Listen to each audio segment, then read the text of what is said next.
నమస్తే, welcome to Telugu రాజ్యం. ప్రస్తుతం మనతో పాటు ఉన్నారు ప్రముఖ రాజకీయ విశ్లేషకులు చిట్టిబాబు గారు ఉన్నారు. సార్ నమస్తే. నమస్తే. ముఖ్యంగా ఏపీ విషయానికి వస్తే, ఏపీలో జగన్మోహన్ రెడ్డి అంటున్నారు ఏంటంటే, మీరేమో అసెంబ్లీకి వస్తే నాకు టైం ఇవ్వరు, సమయం ఇవ్వరు, మైక్ కూడా ఇవ్వరు, నేను మాట్లాడినా కూడా మైక్ కట్ చేసేస్తారు.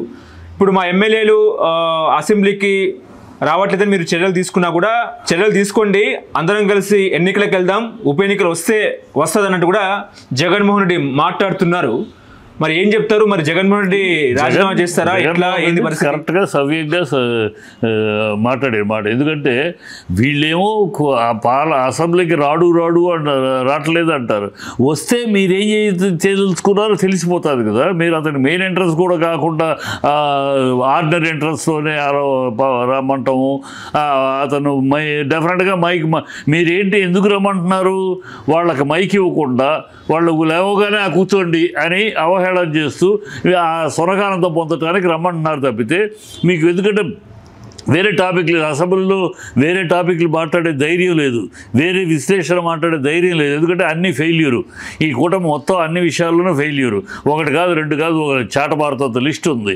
ఏ విషయం తీసుకున్నా హామీలు అవ్వచ్చు, పరిపాలన అవ్వచ్చు, అవినీతి అవ్వచ్చు, అరాచకం అవ్వచ్చు, ఇష్టం వచ్చి ఇష్టారాజ్యంగా సాగుతుంది. కనుక దాన్ని అలాంటి విషయాలు చర్చలోకి రానివ్వకుండా ఈ జగన్ మీద పడి ఏడవటము, మాట వెళ్తే పొద్దున్న లేస్తే జగన్ యాడ్ అవటం తప్పితే అసెంబ్లీలో కూడా అదే పాట పాడాలని ప్రయత్నిస్తారు. అందుకని మీరు ధైర్యం ఉంటే, ధైర్యం ఉంటే ఈ ప్రభుత్వానికి ప్రతిపక్ష హోదా ఇవ్వండి. మైకు ఎంత టైం ఇస్తారు? రూల్ ప్రకారం పాలకపక్ష నాయకుడికి ఎంత టైం ఇస్తారో అంత టైము ఇవ్వాలి ప్రతిపక్ష. అది ఇస్తారా? అది కన్ఫర్మ్ చేసి చేస్తారా? దమ్ముంటే చెయ్యండి. అప్పుడు వస్తాడు, మాట్లాడతాడు, ప్రజలకు తెలుస్తుంది ఎవరేం మాట్లాడతారు, ఎవరు. ఆ భయం ఇస్తే అతను మనకు అడిగేస్తాడు. అతను లేవనెత్తే ప్రశ్నలకు మన దగ్గర సమాధానం లేవు. మనంతా బూటకాలతోటి అబద్ధాలతోటి అధికారంలోకి వచ్చావు.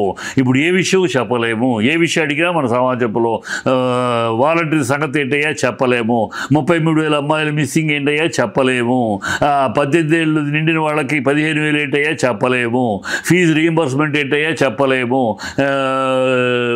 నిరుద్యోగ భృతి ఏంటయ్యా చెప్పలేము. ఏ విషయము మనం పరిపూర్ణంగా లేవనెత్తే సమస్యలు చెప్పలేము. ఏమిటయ్యా మీరు మీ పరిపాలనలో మీరు చేసిన మంచి ఏంటో ఈ సంవత్సర కాలంలో సంపద సృష్టిస్తున్నారు, ఎక్కడైనా సంపద 2 లక్షల కోట్లు అప్పు చేయటం సంపద ఇదేనా అని అడుగుతారు. ఏ సంపద ఏంటి? మీరు ఈ సంక్షేమ పథకాలు కేటాయింపులు ఎక్కడ ఉన్నాయి? మీరు బడ్జెట్లో ఎక్కడైనా ఈ ఇట్లా ఇంత చిల్లిగా అంత కేటాయింపు చేశారా? కేటాయింపులు లేకుండా మీరు చేస్తామని అబద్ధాలు, చేసేసామని అబద్ధాలు మాట్లాడతారు. ఇవన్నీ నిలదీస్తారు కదా. నిలదీస్తే సమాధానం చెప్పలేక తలదిలిపోవాలి వాళ్ళు కూటమి. అందుకని ఈ హోదా ఇవ్వరు. హోదా ఇస్తే ఎక్కడ ప్రశ్నించే రైట్ ఉంటుంది. హోదా ఇవ్వకపోతే లేవగానే మంత్రి గారు మాట్లాడతారు, మీరు కూర్చోండి ఇట్లా అంటారు. ఇది తెలిసిన విషయం, ప్రజలందరికీ తెలుసు. కనుక అతను సరైన నిర్ణయం ఇది.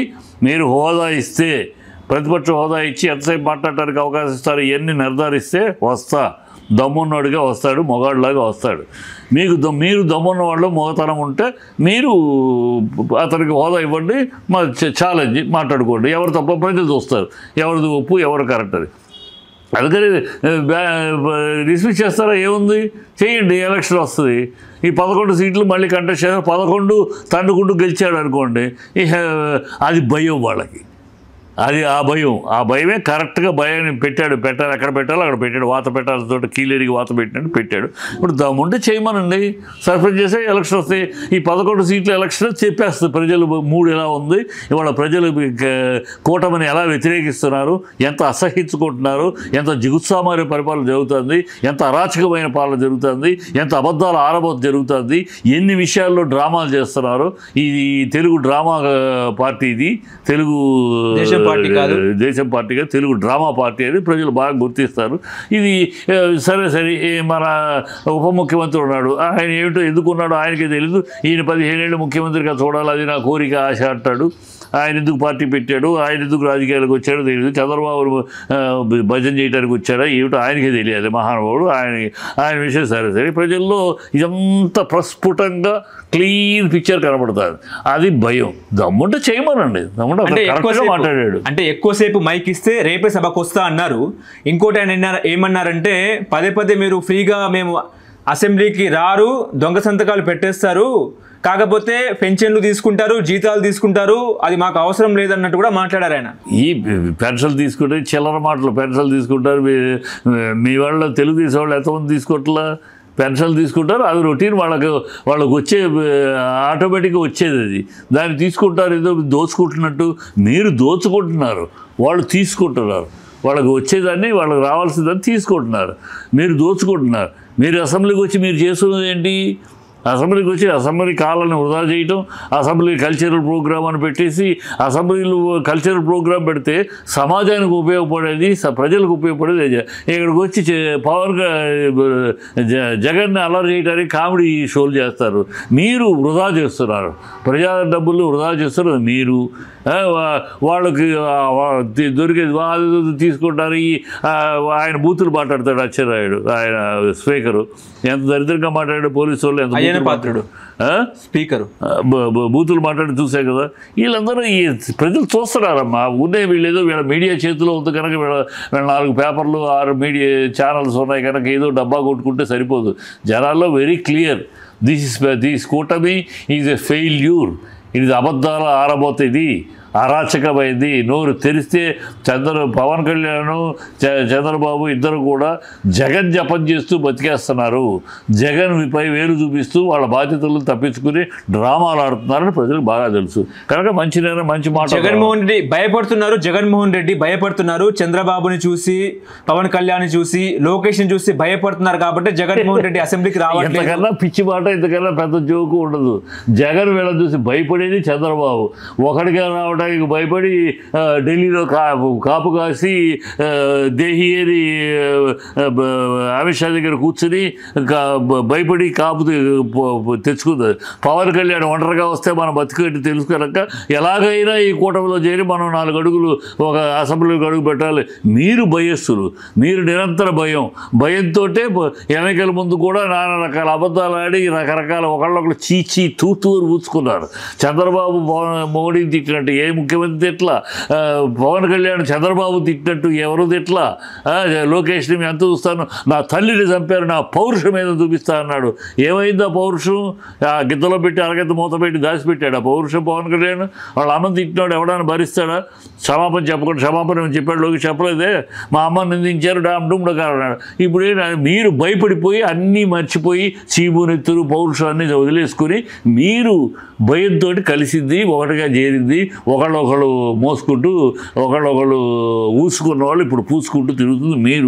మీకు భయం, అతనికి భయం ఏముంది?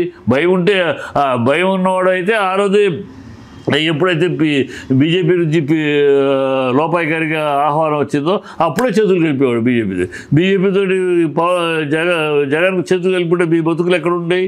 అది తెలిసే కదా చంద్రబాబు ఢిల్లీలో కాపలా కూర్చుంది. అమ్మో అది ఎక్కడైపోద్దో, అయిపోతే మన బతుకు బతారైపోద్ది కనుక ఎట్లాగైనా మనం అని కాళ్ళ దగ్గర కూర్చుని అదేమో మోడీని ఎంతగా తిట్టాడు. అదే అమిత్ షాని తిట్టి అన్నాడు.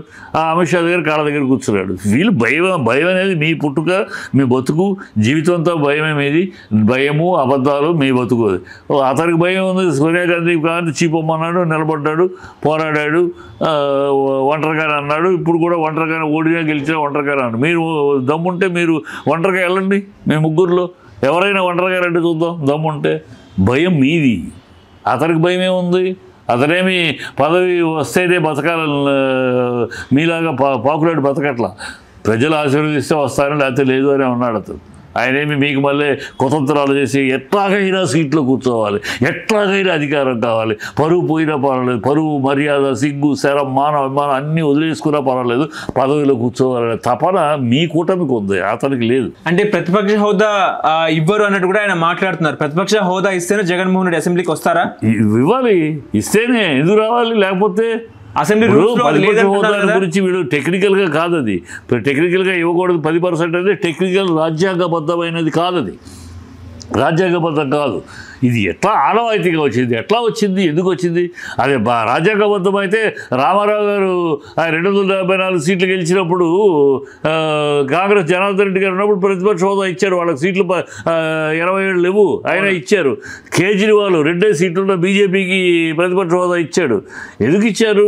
అది రాజ్యాంగబద్ధం కాదు. అది కాకపోతే ఆ రోజులు ఎందుకు వచ్చింది ఆనవాయితీ అనేది ఒక చరిత్ర ఉందో తెలుసుకోవాలి. ప్రజలకు తెలియదు కనుక మీరు డ్రామా అది ఎందుకు. యూపీ లాంటి రాష్ట్రము, బీహార్ లాంటి రాష్ట్రాల్లో ఆ రోజుల్లో ప్రతిపక్ష పార్టీలు 2-3 ఉండేవి.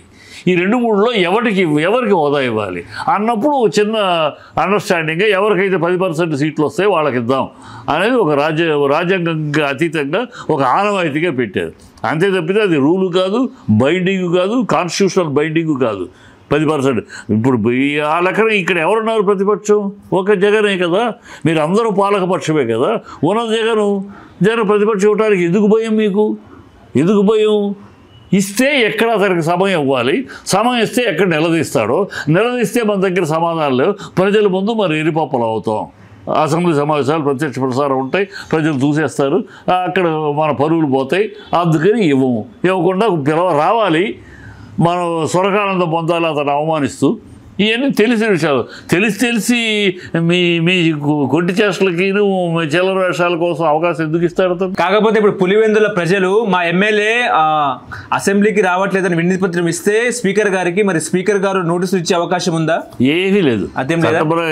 ఉన్నవి రాజకీయంగా వీళ్ళు టీడీపీ వాళ్ళు చేయొచ్చేమో కానీ ఏమి రీకాల్ కానీ ఏమీ అలాంటివి ఏమి లేవు. మన చట్టంలో, మన రాజ్యాంగంలో లేవు.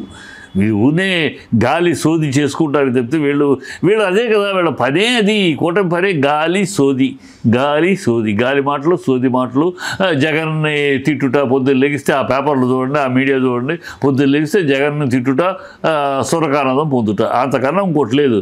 ప్రజల విషయాలు, ప్రజలు అడుగుతున్న సమస్యలు కానీ, ప్రజలు చెబుతున్న ఇట్లు కానీ ఒక్కటి కాకపోతే ఒక్కటి పట్టించుకునే పాపాలు లేరు. ఎంతసేపు ఆ 3 అదే చెప్తాను, గతంలో కూడా చెప్పారు, ఇప్పుడు 3 పాలసీలు నడుస్తున్నాయి రాష్ట్రంలో. చంద్రబాబు తన కొడుకుని ముఖ్యమంత్రిని ఎలా చేయాలి, ఈ పవన్ కళ్యాణ్ పక్కకు నొక్కి ఇతన్ని ఎట్లా ఎక్కించాలి, అతని తాపత్రయం అతనిది. పవన్ కళ్యాణ్ ఎట్లా చంద్రబాబు పిడికిల నుంచి గౌరవంగా బయటికి పడి తాను 2029 నాటికి ముఖ్యమంత్రి క్యాండిడేట్గా రావాలి. ముఖ్యమంత్రి క్యాండిడేట్గా రావాలి, చంద్రబాబు రానేవాడు. సో చంద్రబాబును వదిలించుకుని బీజేపీలోకి వెళ్ళి చేరాలి. బీజేపీలోకి వెళ్తే బీజేపీనేమో నువ్వు పార్టీ విలీనం అయితే నేను మా క్యాండిడేట్గా చెప్తాను తప్పితే, నువ్వు వేరే పార్టీగా ఉంటే పోటీ చేద్దాం, కలిసి పోటీ చేద్దాం, ఎవరికి ఎక్కువ సీట్లు వస్తే వాళ్ళు సీఎం. సో సీఎం క్యాండిడేట్గా ఈయన అనౌన్స్ అవడానికి అవకాశం లేదు, బీజేపీలో విలీనం అయితేనే. సో అందుకని బీజేపీ విలీనం అవుదామా లేక సపరేట్గా వెళ్దామా ఆ తర్జన భర్జనలో అతను ఉన్నాడు. బీజేపీ ఏంటి, ఎలాగైనా తెలుగు రాష్ట్రాల్లో రాష్ట్రాన్ని పట్టుకోవాలంటే మన దగ్గర సీఎం క్యాండిడేట్ లేడు, ఇది ఉన్న క్యాండిడేట్ లేడు. సో పవన్ కళ్యాణ్ కలుపుకుంటే, పవన్ కళ్యాణ్ మన పార్టీలో విలీనం చేసుకుంటే బీజేపీ క్యాండిడేట్గా, బీజేపీ సీఎంగా అతను అనౌన్స్ చేయొచ్చు. అప్పుడు బీజేపీ, మోడీ, పవన్ కళ్యాణ్ ఈ కాపుల కాంబినేషను ఈ డ్రామా చేసి దీన్ని చేయొచ్చు అని వాళ్ళ వ్యూహం. సో ముగ్గురు 3 రకాల వ్యూహాల్లో నడుస్తారు తప్పితే ప్రజలకు మనం చెప్పిన మాటలు, ప్రజల కోసం మనం ఏం చేస్తున్నాం, ప్రజలు ఎదురుచూపుల్ని మనం అడియాసలు చేస్తున్నామా, అవి లేవు. అసలు ఆ ఆలోచన కానీ లేదు. ఇలా అందుకనే ఏంటంటే అసలు విషయాలు కాకుండా ఈ మీడియా ద్వారా ఈ కొసర విషయాలు మాట్లాడుకుంటూ, కొసర విషయాల్ని చేసుకుంటూ, ఆవిడ అనిత మాట్లాడుతుంది, ఏం మాట్లాడుతూ ఆయన చంద్రబాబు మాట్లాడతాడు, కట్ చేస్తే అనిత అదే మాటల్ని ఈవిడ పెద్ద ఆవేశంగా మాట్లాడేస్తుంది. అంతేకాదు దాంట్లో అర్థం ఉండదు, జ్ఞానం ఉండదు, విషయ పరిజ్ఞానం ఉండదు, లాజిక్ ఉండదు, ఏమీ ఉండదు. ఇది జరుగుతుంది తతంగం. ప్రజలు చూస్తున్నారు. ఆయన పైగా అయిపోయినాయి, చేయకపోగా చేసేసాము, 6 హామీలు అయిపోయినాయి అంటాడు. ఏంటండి ఎట్లా అసలు ప్రజలు అంత ఎరిపప్పలు అనుకుంటే ఎట్లా? 18,000 నిండిన వాళ్ళకి 15,000 ఇచ్చావా అయిపోయింది అంటానికి? పిల్లలు 1 year 1.5 year మీద రీఎంబర్స్మెంట్ ఇచ్చావా అయిపోయింది అంటానికి? నిరుద్యోగ భృతి అట్లా ఇచ్చావా అయిపోయింది అంటానికి? ఏది ఫ్రీ బస్సు ఇప్పుడు అన్నారు, ఇప్పుడు మొదలెట్టారు. అది ఫ్రీ బస్సు మాకు దండగానే గతంలో ఏమన్నారు, ఎక్కడ తిరిగిన ఆంధ్ర రాష్ట్ర ఆమోం నుంచి ఎక్కడిది, ఇప్పుడు కొన్ని కండిషన్స్ పెట్టారు, రెస్ట్రిక్షన్స్ పెట్టారు. ఏది గ్యాసు డబ్బు కట్టండి తర్వాత ఇది ఫ్రీ గ్యాస్ అంటారా దీన్ని? దీన్ని ఫ్రీ అంటారా? డబ్బు కట్టేయాలంట, తర్వాత గవర్నమెంట్ ఎప్పుడు ఇస్తుంది? గవర్నమెంట్ ఎప్పుడు ఇచ్చాను, ఎప్పుడు తెచ్చారు? ఈ చరిత్ర చూడలేదా? ఎప్పుడు ఇచ్చింది గవర్నమెంట్? పెండింగ్లు ఉంటాయి, దీంట్లో మాత్రం చూపిస్తూ ఉంటారు లెక్కల్లో ఎంత ఉంది, రీఇంబర్స్మెంట్ అమౌంట్ ఎంత కట్టాలి అది చూపిస్తూ ఉంటారు అంతే. ఇక్కడ ఉంది అన్ని పచ్చి అబద్ధాలు, పచ్చి డ్రామాలు. అయిపోయింది, ఏదైనా మాట్లాడితే 4 కోస్తా అంటాడు ఆయన ఒక సీఎంగా ఉండి. ఎంత ఎంత వికృతంగా ఉందంటే పరిపాలన. ఒక్క విషయ పరిజ్ఞానం, ఒక విజ్ఞానంతో, ఒక గౌరవంగా, ఒక హుందాగా ప్రభుత్వం నడుస్తుంది ఇక్కడ అని గౌరవపడే పద్ధతిలో ఒక్క అడుగు ఇట్లేదు. కనుక వీళ్ళని ఎండగడతాడు, అతనికి అవకాశం ఇస్తే అసెంబ్లీలో ఎండగడతాడు. ఇప్పుడు ప్రెస్ మీట్లోనే అతను మాట్లాడి ఎండగడతా ఉంటేనే సస్తున్నారు పీక్కోలేక లాక్కోలేక. ఇక అసెంబ్లీలో ఎండగట్టాడంటే దానికి రికార్డెడ్ అది. కనుక సమాధానం చెప్పలేక మనం అవస్థపడాలి. అందుకని ఈ డ్రామా. ఇప్పుడు టీడీపీ వ్యూహం ఏంటంటే పులివెందులకు ఎట్లయినా సరే ఉప ఎన్నిక తీసుకురావాలి, ఉప ఎన్నిక తీసుకొస్తే అక్కడ టీడీపీ క్యాండిడేట్ బీటెక్ రవే ఉంటారు, ఆయన గెలుస్తారు, అప్పుడు వైనాట్ పులివెందులా కూడా అన్న స్లోగన్ అనొచ్చు అన్నట్టు కూడా వాళ్ళు చంద్రబాబు తాతలు దిగి రావాలి. చంద్రబాబు, పవన్ కళ్యాణ్ తాతలు ఎక్కడున్నారు పుణ్యలోకాల్లో, వాళ్ళు దిగి రావాలి. పులివెందుల్లో రాజశేఖర రెడ్డి గారి కుటుంబం అది వాళ్ళ అడ్డా, రాజశేఖర గారి అడ్డా అది. అక్కడ పులివెందుల్లో పాగా వేయాలనుకుంటాం మూర్ఖత్వము. ఇక అరాచకం చేస్తాము, మొన్న చేసినట్టు ఓట్లు కూడా వేయకుండా అరాచకం చేస్తామంటే ప్రజలు తగిన బుద్ధి చెప్తారు అనుకో, అది వేరే విషయం. అరాచకం చేయడానికి కూడా సిద్ధపడతాడు చంద్రబాబు, దేనికైనా సిద్ధం ఇలాంటి చేయటానికి కూడా. కానీ ఎంత చేసినా ప్రజలు తిరగబడతారు. ప్రజలు పులివెందులు అడ్డా, ఇవాళ పులివెందుల్లో రాజశేఖర రెడ్డి గారు అడ్డా అది. అక్కడ ప్రతి ఒక్కళ్ళ గుండెల్లో రాజశేఖర రెడ్డి ఉంటాడు, రాజశేఖర రెడ్డి కొడుకుంటాడు. మీరు వేషాలు వేస్తే అక్కడ సాగదు. ఊరి పిచ్చివాగుళ్ళు వాగుతూ ఉండొచ్చు, ఏముంది కానీ వాగటానికి ఏముంది? నాలుగుకి నరం లేని నాలుగుకి ఏదైనా మాట్లాడచ్చు. మనం మాట్లాడే ఏదో మాటలు కూడా ప్రమోట్ చేసే మీడియా ఉంది మన చేతిలో. కానీ దౌర్భాగ్యం అదంతా ఏ పనులు కాదు. 11 సీట్లు పెడితే తెలుస్తుంది, అప్పుడు మీ బతుకేంటో ప్రజలు చెప్పేస్తారు. ఇది ఆయన శాంపుల్, ఇది ట్రైలరు, రేపు ఎలక్షన్ వస్తే మీ బతుకు ఇది అని చెప్పేస్తారు. అది తెలుస్తుందని భయం కోసమే వాళ్ళకున్న భయాన్ని ఎదుటి వాళ్ళకి చెప్పడం. ఇది దొంగ అన్నట్టు భయస్తులు వీళ్ళు. అందుకనే కూటములు కట్టారు, ఒంటరిగా రాలేక, ధైర్యం లేక. వాళ్ళ భయాన్ని ఎదుటి వాళ్ళకి భయం అని చెప్తూ ఉంటారు. హలో, తెలుగు రాజ్యం ఛానల్ చూస్తున్నారా? సామాజిక, రాజకీయ, జీవన చిత్రణే తెలుగు రాజ్యం. అతిశయోక్తులు, అసత్యాలు ఉండవు. రాజకీయ కోణం కాదు, ప్రజా కోణమే కొలబద్ద. తెలుగు రాజ్యం వీక్షణ మీ ఉత్తమ అభిరుచికి నిదర్శనం.